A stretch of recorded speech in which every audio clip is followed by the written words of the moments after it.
Little ice from Mosh Pit here at Hammerfest. It's okay. Chemicals of Democracy. COD? Now, COD. Now, apologies. Are you on later on? Have you been on? We did 2 sets today. We did an acoustic set. I knew you were doing the acoustic set, but I can't remember when you were on. We were on at 1 o'clock. Too early. Acoustic set, and then we did the live stage set on stage 1 at 3 o'clock. Quite early on, really, considering. Yeah. I bet you're not used to playing so early, are you? No, Was we usually good have, crowd But we do it. Well, you do it for the music. We do it because we love it. We do it because it was on the schedule. Yeah, and you get told to do it by management. No, we didn't say that, did we? I'm going to get myself shot one these days. Obviously, the album, when was that out? When was it released? 25th of March, it'll have an official release. I love that. You show the camera. Tattoo. So, any songs on it that stand out for you guys that you prefer to play live? my favorite song to play live and overall is Judas. That's my favorite song. Oh, for emphasis, you've got individual. I know what song it is. I like 1134. That's yes. I mean, everyone's got to have different songs, aren't they? On 1134 kills it, but I mean, I've only been in the band for a short period of time. Every time I went and saw them play, Fire in the Hole just always just around. Fire in the Hole is, yeah, so I love playing Fire in the Hole. 1134 also. So quite a consensus of opinion. This is first show with us. First rehearsal and show. Really? They flew in from Brazil. Fantastic. Yes. So completely new. Are you used to this sort of setup, or used to festivals and various things? Back in Brazil, yeah, but nothing compares to this. You know? Nothing. The crowd energy and playing with these guys. I'm a fan of them. You know. Well, I was going to say that must be noble to actually have a fan joining the band. Yeah. Normal auditions and usual sorts of things. Mutual consent. He sent a video to me. I was like, holy shit. Really? Yeah, he took the solo, our former guitar player Harrison, which we brought in on the album to do solos, and then we wound up just saying, let's get another guitar player at 3, you know. But I thought he was good. He fucking sets a video, and we're like, holy shit. You're thinking you can't let him go. Well, somebody recommended me to him like years back, like in 08. We were recording a demo in a studio in Phoenix, and the guy was like, you guys should get Sammy, you know. But we were 3-piece back then, so. Yeah. But you know, after he sent the video, I'm like, holy shit! I think I found a solution. Yeah. He sent, you know, he sends me a text, and Darren sends me a text, and he's like, I'm thinking about having Sammy play Hammerfest. How is he going to do that without rehearsing? And he was just like, any true fan. Yeah, so nothing, you know, nothing came of it, you know. And then he's like a week later, he's like, I just sent you a video. That's not how the story goes. Ooh. Huh? I drink, but I don't drink that much. That's not how the fucking story goes. But then you said here's what happened. The official he goes, if the guy's going to play with us, I want a video. We got to have a video for every song. I said, we don't need it because this guy's got it. You know, some people you can see, you can tell. Some people have to work at it, some people don't. So anyway, I said, Sammy, make a fucking video for the guys. Fucking JQ would shut the F up. Pretty much. So he takes one. I send him the song. He takes the song apart, does a drum track and a bass track, and records his part and sends it. I wasn't surprised.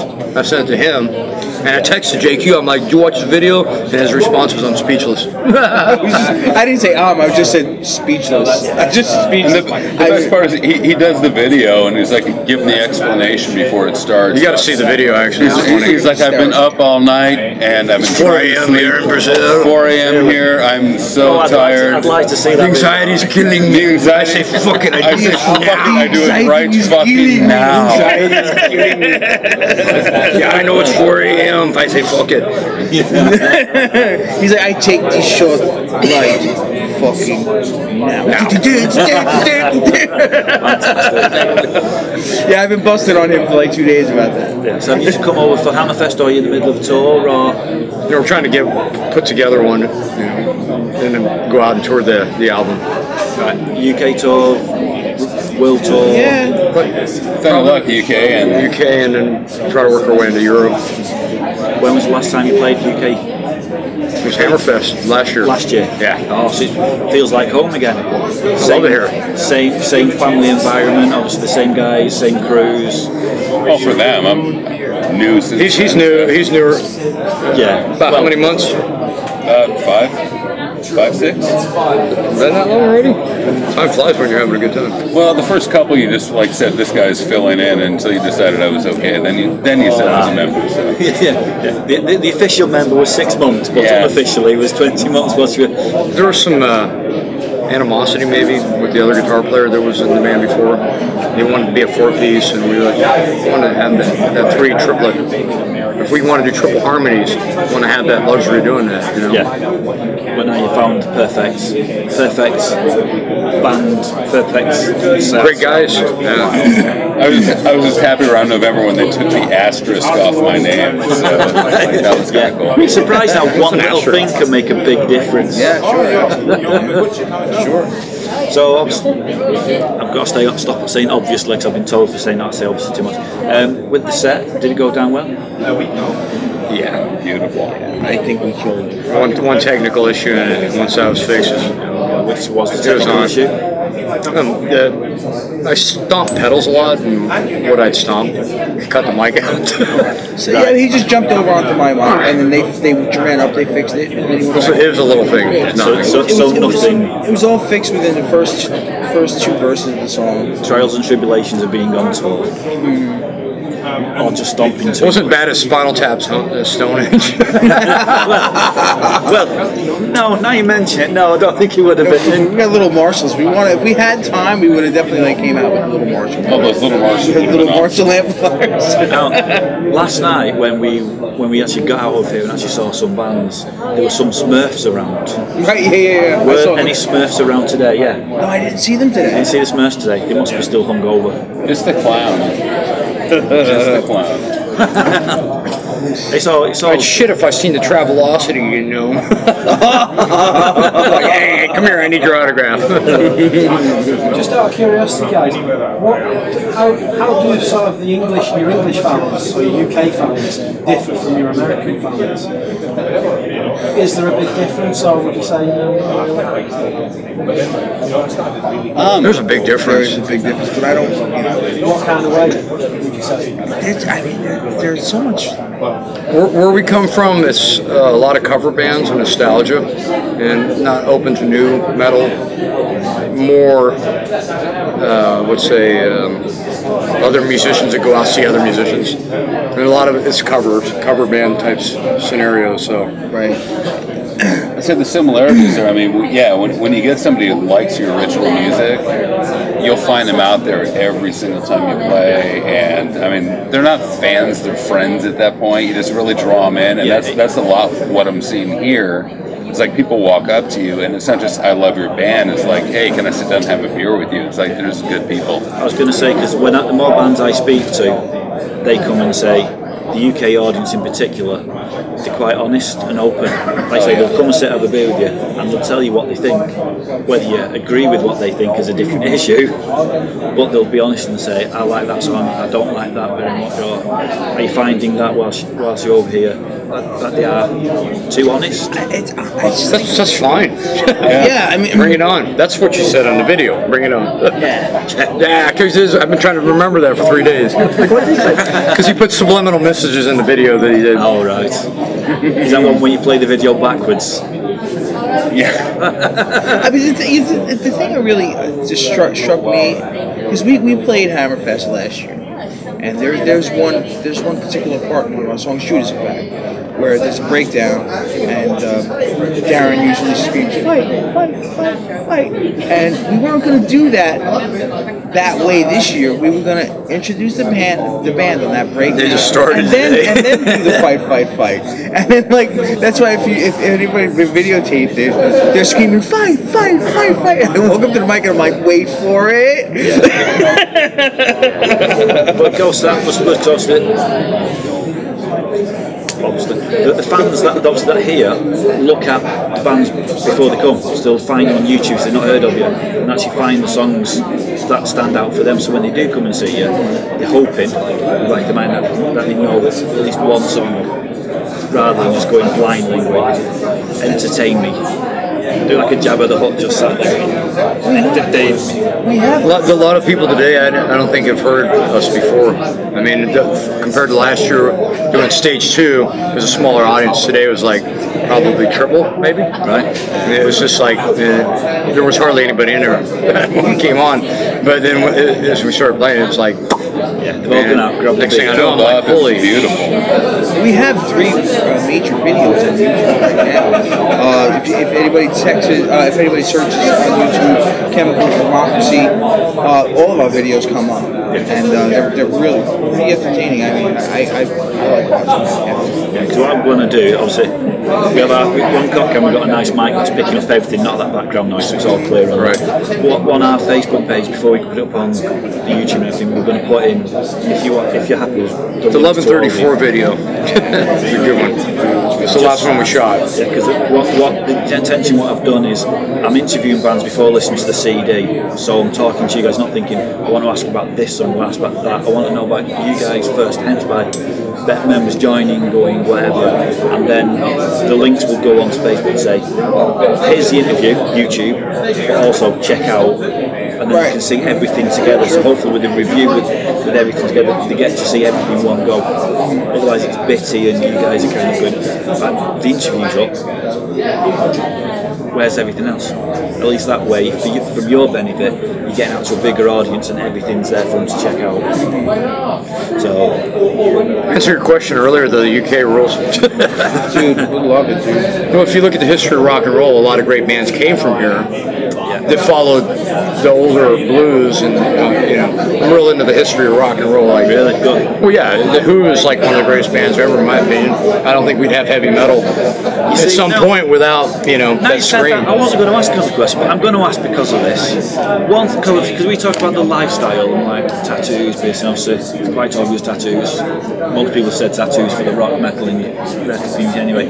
What I was going to ask is, talking of iconic bands, punk in particular, you've got the Clash, and you've also got the Ramones. Personally, the Ramones are more of a commercial t-shirt selling machine kind of for the Clash.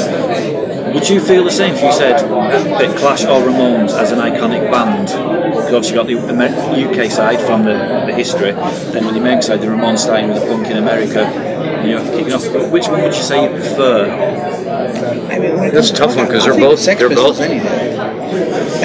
Yeah, Sid Vicious. Come on, Sid Vicious, dude.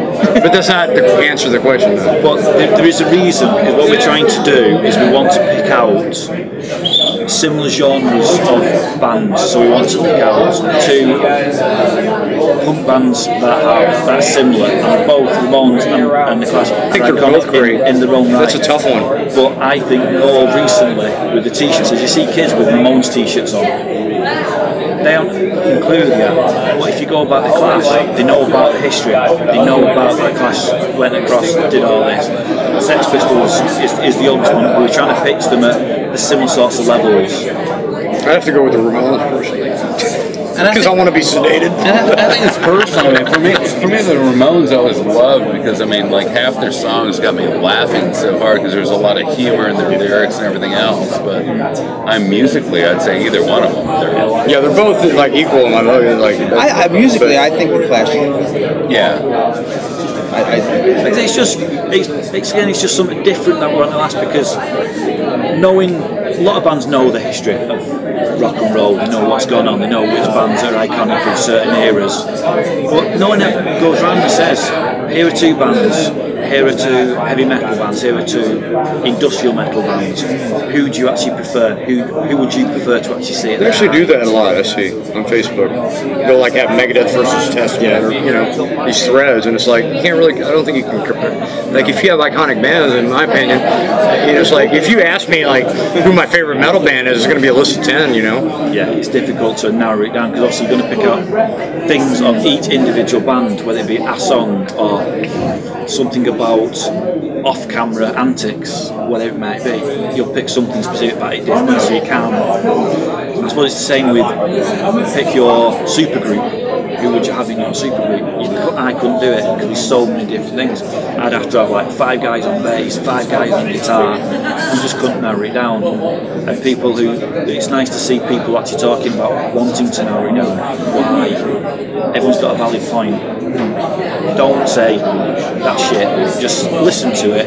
They have a reason for why it is. If you don't like it, say why you disagree, who you think. Let everyone have a say. If you don't let everyone have a say, what's the point? If you're so anal at your own thing, say no, we're the best. Megadeth or Metallica? See, personally, I don't see the global fascination with Metallica. I like him. Now, controversial, because we saw Metallica a few years ago in Manchester. Live performance, they've gone off the boil, in my opinion. There was nothing there. They had the stage in the middle. Have you seen the movie? I was trying not to.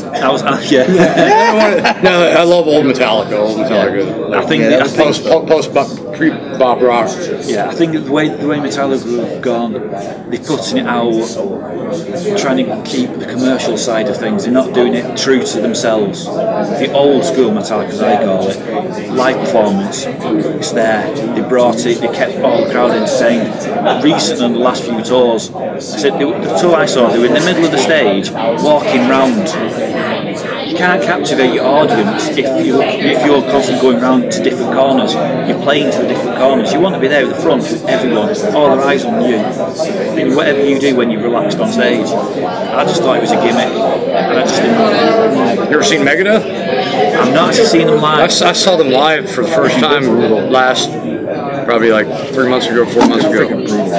And Dave Ellison actually had given us some advice with Chris's label. Yeah. He met with it. He's a really nice guy. So. Yeah, I mean, I've got my list of bands I want to see. It's just getting time, because obviously my day job, I work horrendous hours. I work weekends, nights, all sorts. So for me to actually get to bands that come across is difficult enough. And obviously I can't always take my 6-year-old with me. I'd like to take her because she loves rock and metal music. But how many venues will let you take a 6-year-old in to listen? Download when we go, yeah. She'll have her earmuffs on, we'll be at the front, we'll be away with it. It's all taste at the end of the day. I have that conversation with my daughter every day. She's like, what do you think about this? What do you think about that? I'm like, you know what? You're never going to hear me say that a band sucks. You're going to hear me say that it's not my preference. Yeah. But you know what? For every song that somebody writes, somebody likes it. Exactly. Somebody digs it. Just because I don't doesn't mean that it sucks. It means that it's not for me. So that's my thing with music. Yeah. Well, guys, thank you very much for that. It's been an absolute pleasure.